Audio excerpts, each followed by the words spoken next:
Hi ப்ரோக்ளே, எல்லாரும் எப்படி இருக்கீங்க? நல்லா இருக்கீங்களா? நானும் நல்லா இருக்கேங்க. இன்னைக்கு நம்ம பார்க்க போகிறது சுவையும் ஆரோக்கியமும் நிறைந்த பாலாக்கீரை சப்பாத்தி தாங்க பார்க்க போகிறோம். சில குழந்தைகளுக்கு கீரை எப்படி பண்ணி கொடுத்தாலும் சாப்பிட மாட்டாங்க. இந்த கீரையை வச்சேவும் நம்ம சப்பாத்தி பண்ணி கொடுக்கும் போது கலர்ஃபுல்லாக வேற இருக்குமா, குழந்தைகளுக்கு ரொம்ப பிடிக்கும், விரும்பி சாப்பிடுவாங்க. இந்த சப்பாத்தி சாப்பிடும் போது இந்த கீரையோட டேஸ்ட்டு கொஞ்சம் கூட தெரியாதுங்க. அந்த அளவுக்கு சப்பாத்தி சூப்பராக இருக்கும். சரி வாங்க, சுவையும் ஆரோக்கியமும் நிறைந்த இந்த சப்பாத்தி எப்படி செய்யலான்னு சட்டுன்னு பார்த்துடலாம். பாலாக்கீரை ஒரு கட்டு எடுத்துருக்கேங்க. இந்த ஒரு கட்டு கீரையில் பாதி கட்டளவுக்கு நம்ம கீரை சேர்த்துக்கிற போகிறோம். அதே போல் இந்த கீரையில் இந்த காம்பு பகுதி நீளமாக இருக்குது பார்த்தீங்களா, அதெல்லாம் நல்லா கட் பண்ணிவிட்டு எடுத்துக்கலாங்க. இப்போ நம்ம எல்லா கீரையிலையும் இந்த காம்பு பகுதியை நல்லா கட் பண்ணிவிட்டு எடுத்துக்கிட்டாச்சு. இந்த கீரையை ஒரு தடவை நல்லா அலசிட்டு எடுத்துகிட்டு வந்துடலாம். அதுக்கப்புறமா இப்போ ஒரு கடாய் அடுப்பில் வச்சுருக்கிறேன். இதில் கொஞ்சமாக தண்ணி ஊற்றி, தண்ணி நல்லா ஒரு கொதி வந்தால் பிறகு நம்ம கழுவி வச்சுருக்கிற கீரையை சேர்த்துக்கிட்டு ஒரு நிமிஷம் அடுப்பை ஹையில் வச்சு நல்லா வேக விடலாங்க. ஒரு நிமிஷம் வேக விட்டால் போதும். கீரை நல்லா சுருங்கி சூப்பராக நம்மளுக்கு வெந்து வந்துடும். அதுக்கப்புறமா அடுப்பை ஆஃப் பண்ணிக்கலாங்க. இந்த கீரையை உடனே நம்ம வேறு ஒரு பாத்திரத்துக்கு மாற்றி எடுத்துகிட்டு நல்லா ஆறுனா பிறகு இதை மிக்சி ஜாருக்கு மாற்றிக்கலாங்க. இப்போ இந்த கீரை கூடையேவும் ஒரு 4 பல் பூண்டு சேர்த்துக்கலாங்க. ஒரு பச்சை மிளகாய் சேர்த்துக்கலாங்க. இப்போ இந்த கீரை கூட கொஞ்சமாக தண்ணி ஊற்றி நல்லா வலுவலுன்னு ஒரு பேஸ்ட்டாக அடித்து எடுத்துக்கலாங்க. பாருங்கள், நல்லா அரைச்சி எடுத்துகிட்டு வந்துட்டேன். இப்போ ஒரு பாத்திரம் எடுத்துக்கலாம். 2 கப்புக்கு நான் கோதுமை மாவு எடுத்துருக்கிறேன். இந்த மாவுக்கு தேவையான அளவு உப்பு சேர்த்துக்கலாம். உப்பு சேர்த்தா பிறகு நல்லா கலந்து விட்டுக்கலாங்க. அதுக்கப்புறமா நம்ம கீரை அடித்து வச்சுருக்கோம் இல்லையா, அதை சேர்த்துக்கலாம். தண்ணி எதுவும் சேர்க்க வேண்டாம். கீரையை சேர்த்துட்டு நல்லா கலந்து விட்டுட்டு அதுக்கப்புறமா ஒரு அரை ஸ்பூனுக்கு சீரகம் சேர்த்துக்கலாங்க. சீரகம் சேர்த்துட்டு நம்ம மிக்சி ஜாரை அலசி கொஞ்சம் கொஞ்சமாக தண்ணி ஊற்றி இந்த மாவை சப்பாத்தி மாவு பதத்துக்கு நல்லா பிசைஞ்சு எடுத்துக்கலாம். இங்கே பாருங்கள், நல்லா சாஃப்டாக சூப்பராக பிசைஞ்சு எடுத்துக்கிட்டாச்சு. இந்த அளவுக்கு நல்லா சாஃப்டாக பிசைஞ்சு எடுத்துக்கிட்டால் போதும். இப்போ இந்த மாவை ஒரு 10 நிமிஷத்துக்கு நம்ம மூடி வச்சிடலாங்க. அதுக்கப்புறமா நம்ம பார்க்கலாம். இப்போ நம்ம மூடி வச்சு ஒரு 10 நிமிஷம் ஆயிடுச்சுது. பாருங்கள், மாவு எவ்வளோ சாஃப்டாக சூப்பராக இருக்குது.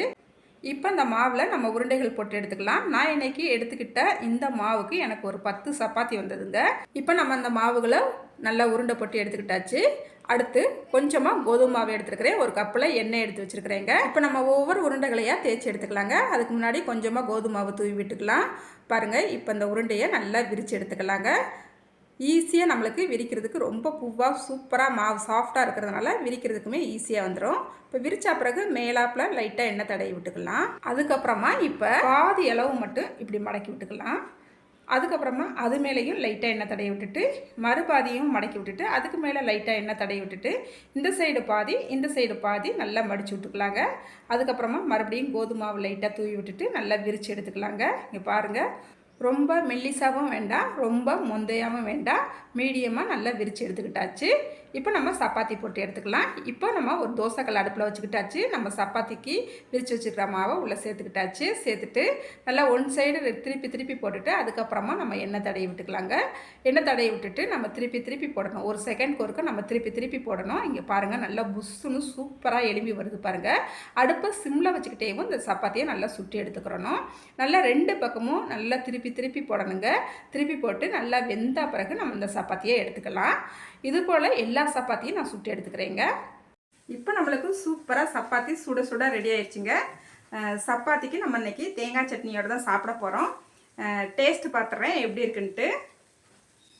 அப்படியே சாஃப்டாக இருக்குது பாருங்கள், அப்படியே லேயர் லேயராக இருக்குங்க சப்பாத்தி. பாருங்கள், இந்த சப்பாத்தியை நான் பிக்கும் போதே உங்களுக்கு தெரியுங்க, அப்படியே பூவாக இருக்குங்க சப்பாத்தி. அவ்வளோ சூப்பராக சாஃப்டாக இருக்குது. நல்லா தேங்காய் சட்னியோடு அப்படியே ஒரு தடவை தொட்டு அப்படி சாப்பிட்ணுங்க.